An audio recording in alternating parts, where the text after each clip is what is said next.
Hello दोस्तों, कैसे हो आप सब। Welcome to my YouTube channel. तो फ्रेंड्स, लास्ट टाइम हम क्या कर रहे थे, हम छठी शताब्दी ईसा पूर्व के भारत के बारे में क्या कर रहे थे, चीज़ें डिस्कशन कर रहे थे। उस टाइम पर हमने देख लिया था, या छठी शताब्दी ईसा पूर्व की जो अगर बात की जाए तो उस समय पर हमने क्या देखा था। उस समय पर हमने चीज़ों को देखा था कि क्या हुए थे। 16 महाजनपद थे जो क्या करते थे उस टाइम पे बहुत इम्पोर्टेंट रोल प्ले किया करते थे, या बहुत जरूरी क्या क्या करते थे, रोल प्ले किया करते थे। चाहे आर्थिक दृष्टि से देखा जाए, व्यापार या वाणिज्य की दृष्टि से देखा जाए, कला या संस्कृति के लिहाज से देखा जाए, या जियोग्राफी के हिसाब से देखा जाए कि हमारा जो जियोग्राफी वाला एरिया था वो कितना एक्सटेंड हो गया था। उस हिसाब से देखा जाए तो क्या था भाई, ये वाला जो पीरियड टाइम पीरियड रहा है वो भारत के इतिहास के लिए क्या रहा है, सबसे शानदार रहा है, सबसे गौरवमयी रहा है। और हमारे देश ने या भारत ने क्या किए, पूरे विश्व में क्या की थी, अपनी अलग ही एक पहचान बना ली। तो अब बात करते हैं, हम किसके बारे में पढ़ रहे थे, हम मगध के बारे में पढ़ रहे थे, 16 महाजनपदों के बारे में। उसके जो प्रमुख शासक थे वो कौन थे भाई, बिंबिसार थे। बिंबिसार थे और वो कौन से वंश के थे, वो हर्यक वंश के थे। किस वंश के थे, वो हर्यक वंश के थे।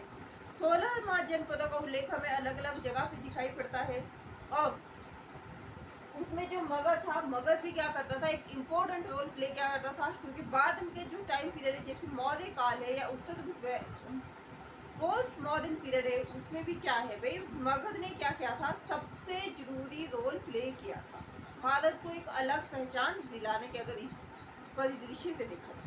वैसे तो हर एक एरिया की क्या होती है, अपनी इम्पोर्टेंस होती है। हर एक एरिया का क्या होता है, अपना तरीका होता है, अपना एक वे होता है, अपना ढंग होता है, अपनी कल्चर होता है, अपना संस्कृति होती है। लेकिन अगर मगध की बात की जाए तो इसने ये क्या था, भारत को पूरे देश दुनिया में, पूरी दुनिया में क्या कर दिया था, फेमस कर दिया। ठीक है, यहाँ की जो शासकों की शासन व्यवस्था थी वो क्या थी, बहुत अलग थी, बहुत यूनिक थी। उन्होंने क्या कर लिया था, अपने राज्य का विस्तार बहुत दूर दूर तक फैला दिया। ठीक है, और इसी टाइम पीरियड से हमें क्या दिखाई पड़ता है भाई, अखंड भारत की जो नींव है या अखंड भारत जो टर्म आती है वो हमें इसी टाइम पीरियड से दिखाई पड़ती है। ठीक है, तो बात कर लेते हैं हम हरेक वंश की। हरेक वंश के जो प्रमुख शासक थे वो कौन थे, बिंबिसार थे।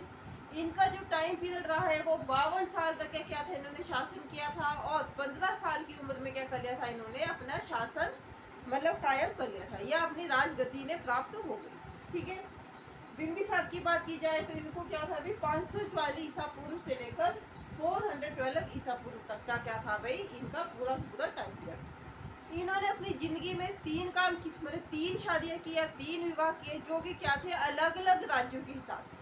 जैसे आप भी अलग अलग राज्य होते थे, लेकिन उस टाइम में अब क्या होता है, मिनिस्टर्स होते हैं अलग अलग सीएम होते हैं। उस टाइम पे क्या होते थे, राजा हुआ करते। ठीक है, अलग अलग इसमें शादी की, और जिससे कि क्या मिली इनको, अपने राज्य के विस्तार में बहुत बड़ी क्या मिली इनको, सफलता हासिल की। इससे इनकी जो राजनीतिक वैल्यू थी वो भी बहुत ज़्यादा ऊंची हुई, और जो राज्य का विस्तार हुआ वो भी उन्हें बहुत ज़्यादा। ठीक है, और हम अभी इसके बाद ये भी देख लेंगे कि इन्होंने किस किस से, कौन कौन से इससे क्या की थी। सबसे पहली जो शादी थी वो इन्होंने कौशल राज की जो बहन थी, मतलब उससे क्या कर ली थी, प्रसेनजीत, उससे क्या कर ली थी, शादी कर ली थी। ठीक है, या उनका नाम कुछ और होगा,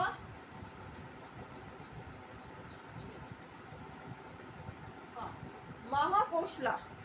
महाकोशला देवी से क्या की थी, इन्होंने शादी की थी, और जिससे उन्हें क्या मिला था, काशी प्रांत मिला था। अब जब काशी प्रांत मिला, मतलब कोई ना कोई एरिया किसी दूसरे राजा को दिया जाता है, तो वहाँ के जो सोर्स होते हैं उस पर क्या हो जाता है, उसी राजा का अधिकार हो जाता है ना। अब के टाइम में भी अगर बात की जाए, अगर कोई भी हम मतलब जो गांव बॉर्डर पे होते हैं, है ना, उनको अगर दूसरे स्टेट में रहते हैं तो वहाँ का जो शासन व्यवस्था है, वहाँ के जो सोर्स है, वो सब क्या हो जाता है, उस स्टेट से क्या करने लग जाते हैं, बिलोंग करने लग जाते हैं। ठीक है, वैसी व्यवस्था थी। काशी जब इन्हें प्रांत मिला तो वहाँ से क्या हुई, उनके जो सोर्स ऑफ इनकम क्या हो गया, इंक्रीज हो गया, और उनको 1 लाख की वार्षिक आय में क्या हुई, इनकी बढ़ोतरी हुई। तो ये होगी पहली बात। दूसरी जो शादी हुई थी वो हुई थी भाई, इनके जो अजात शत्रु की मदर थी, उनका नाम क्या था अभी, उनका नाम था, मतलब वैशाली की लिच्छवियों की जो राजकुमारी थी, उनसे उनकी मतलब दूसरी शादी हुई थी, जिससे क्या होता, अजात शत्रु, जो कि क्या हुआ था, बिंबिसार के बाद कहाँ बैठा था, मगध की गद्दी पर बैठा।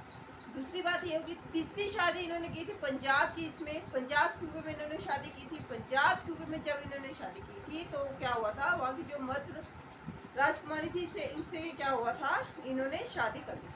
अब ये 3 शादियां की, तो 3 शादियों के बाद क्या हुआ, इनको सबसे पहले इनकम में बढ़ोतरी हुई। ठीक है, इन्हें बहुत फायदा हुआ अपनी 3 शादियों से। सबसे पहले इनकम में बढ़ोतरी हुई। अब इनकम में बढ़ोतरी होगी तो राज्य का क्या होगा, राज्य की डेवलपमेंट ऑटोमेटिकली मतलब ऑटोमेटिक रूप से क्या होने लग जाएगा, राज्य धीरे धीरे या ग्रेजुअली क्या करने लग जाएगा, डेवलप करने लग।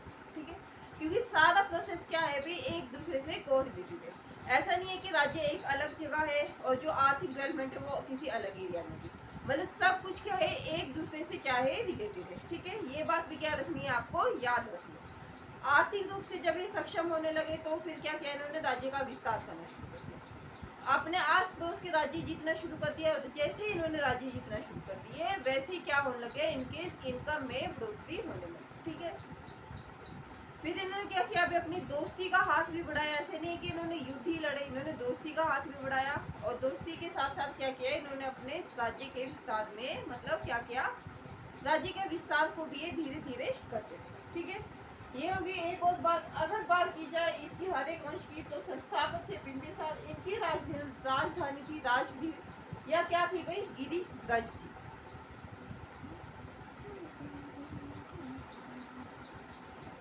अब जो नेक्स्ट जो इन्होंने काम किया था भाई वो क्या था, उन्होंने किया था नेक्स्ट जो काम किया था वो था भाई हमारा अंगराज्य। और अंग क्या था, अंग को इन्होंने क्या कर लिया था भाई, जीत लिया।